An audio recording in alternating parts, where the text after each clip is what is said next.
मराठी सकारात्मक पारदर्शी पत्रकारिता। आरगमधील पद्मावती मंदिरात चोरी करणारा चोरटा जेरबंद, 9,54,000चा मुद्देमाल जप्त, स्थानिक गुन्हे अन्वेषण शाखेची कारवाई।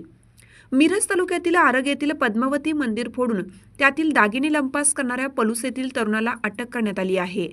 त्याच्याकडून चोरीचे सोन्या चांदीचे दागिने, दुचाकी असा 9,54,000चा मुद्देमाल जप्त करण्यात आल्याची माहिती स्थानिक गुन्हे अन्वेषण शाखेचे पोलीस निरीक्षक सतीश शिंदे यांनी दिली आहे।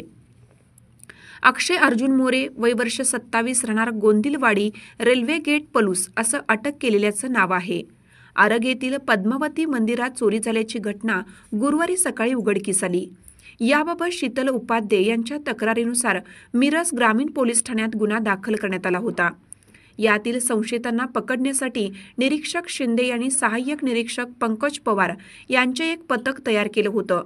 पथक चोरट्यांचा शोध घेत होते, त्यावेळी पवार यांना ही चोरी अक्षय मोरे यांनी केली असून दागिने विक्री करण्यासाठी तो 5वा मैल परिसरात दुचाकीवरून फिरत असल्याची माहिती एका गोपनीय खबऱ्यांमार्फत मिळाली। पथकाने 5वा मैल परिसरात सापळा रचला होता। माहितीप्रमाणे एक तरुण दुचाकीवरून जाताना पथकाला दिसला। पथकाने त्याला अडवले। त्याच्याकडील सॅकमध्ये सोन्या चांदीचे दागिने सापडले।